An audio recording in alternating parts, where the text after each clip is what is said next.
উপরের ঘরে কে আছে দেখতে গিয়ে কুন্তলার হাতে মার খেলো সোনা।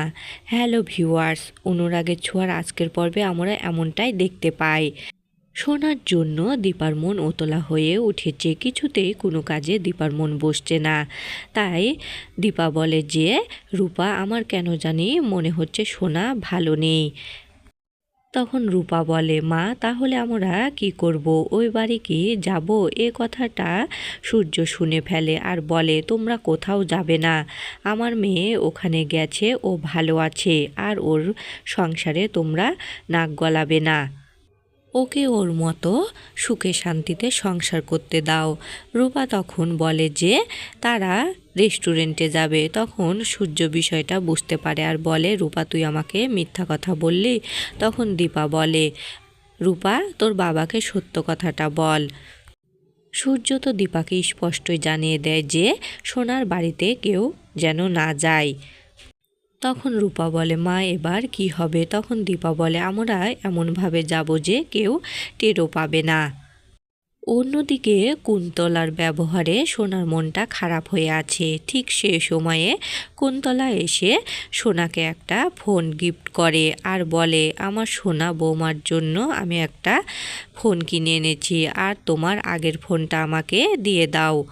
তখন সোনা বলে, এই ফোনে তো আমার সবার নাম্বার আছে, আমি এই ফোনটা কিছুতেই দিব না। তখন কুন্তলা সেন বলে, ওই ফোনে সব প্রয়োজনীয় নাম্বার আছে, আর বলে, আমার কথায় কেউ না করে না, তুমিও এই ভুলটা দ্বিতীয়বার করবে না। রুডিকে তার আগের ফোনের কথা বললে রুডি বিষয়টাকে ধামাচাপা দেয়। কুন্তলার ব্যবহার সোনার একদমই ভালো লাগছে না। এদিকে দীপা সূর্যকে বলছে যে, অনেক দিন হয়েছে আমি একা একা লড়াই করেছি, এখন আর আমি একা একা লড়াই করতে পারবো না, যা করব আপনাকে সঙ্গে নিয়েই করব। সূর্য বলে, দেখো দীপা, আমি যা করেছি তা পরিস্থিতির চাপে করেছি। দীপাও বলে, এখন আমিও যা করব সেটা আপনাকে বিশ্বাস করতে হবে। তখন সূর্য বলে, আমি তোমাকে কিছুই দিতে পারিনি দীপা।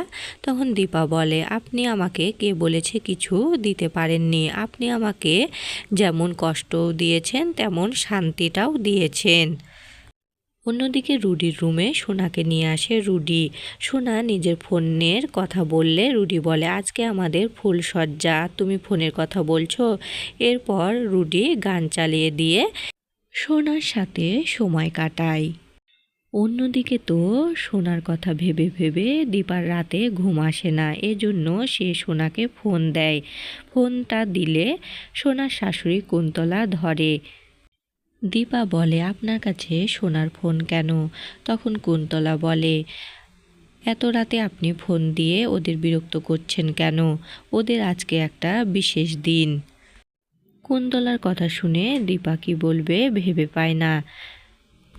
দীপা এটা বুঝতে পারে যে সোনা ওই বাড়িতে ঠিক নেই, তাই দীপা ফোনটা রেখে ভাবতে শুরু করে, যে কোনো মূল্যে আমাকে সোনার কাছে যেতে হবে। সোনা ঘুম থেকে উঠে দেখে যে সেখানে রুডি নেই। সোনা বাইরে বের হয়ে আসে আর দেখে যে উপর থেকে লোকজন খাবার নিচে নিয়ে আসছে। তখন সোনার কৌতূহল হয় যে উপরে কে আছে, আর সোনা এটা বুঝতে পারে যে উপরে কেউ আছে। তাই সোনা বলে, উপরে কে আছে আমাকে দেখতে হবে এবং জানতেই হবে। অন্যদিকে দীপা আর রূপা আসে সোনার বাড়িতে। সেখানে এসে ভেতরে না ঢুকেই রূপা বলে যে, মা আমরা ভেতরে গিয়ে কি বলবো? তখন দীপা বলে, আমার মেয়ে বিপদে আছে আর আমি অন্য কোনো চিন্তা করব না, আমরা ভিতরে যাবই। এদিকে তো সোনা কৌতূহলবশত উপরের রুমে চলে আসে, যে রুমটাতে তার শাশুড়ি যেতে মানা করেছিল সেটাতে, এবং একটা লোক বলে, তুমি তো কুন্তলা নয়, তাহলে তুমি কে? তখন সোনা বলে, আমি রুডির বউ সোনা। আর ঠিক সে মুহূর্তে সেখানে কুন্তলা চলে আসে আর সোনাকে একটা থাপ্পড় মারে। সোনা তো মা বলে চিৎকার করতে থাকে। দীপা সোনার বাড়িতে ঢুকতেই সোনার মা ডাকটা শুনতে পায়। দীপা ভেতরে ঢুকতে গেলে দারোয়ান কিছুতেই ভেতরে ঢুকতে দেয় না, বলে যে ম্যাডামের কাছে পারমিশন নিতে হবে। আর ঠিক সে মুহূর্তে সেখানে কুন্তলা চলে আসে আর বলে, আপনারা এখানে কেন এসেছেন? দীপা বলে যে আমার মেয়ে যেগুলো পছন্দ করে সেগুলো রান্না করে এখানে এসেছি। কুন্তলা খাবারগুলো নিয়ে বলে, এবার মেয়ের জন্য খাবারগুলো দেওয়া হয়েছে, এখন আপনারা আসতে পারেন। দীপা তো মেয়ের সাথে দেখা না করে কিছুতেই যেতে চায় না। ঠিক সে মুহূর্তে সেখানে সোনা চলে আসে। সোনা তো মাকে দেখে ভেবে পায় না যে মাকে এই কথাগুলো বলবে কি না। আর একটা মুহূর্তে সে ভাবে যে আমি মা আর রূপাকে যে কথা বলে এসেছিলাম, এখন যদি এই কথাগুলো বলি তাহলে মায়ের কাছে আর রূপার কাছে হেরে যাব। তাই সোনা কিছুতেই রুডির মাঝে তার সাথে এরকম অন্যায় ব্যবহার করেছে এটা বলে না। আর রুডিও দৌড়ে এসে দীপার সাথে খুব ভালো ব্যবহার করে। রুডির মা বলে যে এখন আপনারা আসতে পারেন, আমার অন্য কাজ আছে, আমি বাইরে যাব। দীপা তো নাছোড়বান্দা, সোনার সাথে কিছুতে কথা না বলে যেতে চাচ্ছে না।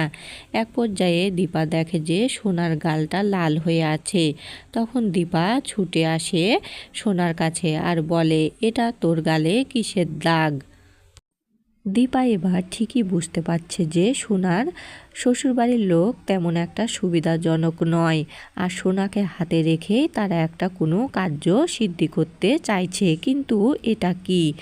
তো বন্ধুরা, দীপা কি জানতে পারবে রুডি আর রুডির মায়ের আসল উদ্দেশ্যটা কি?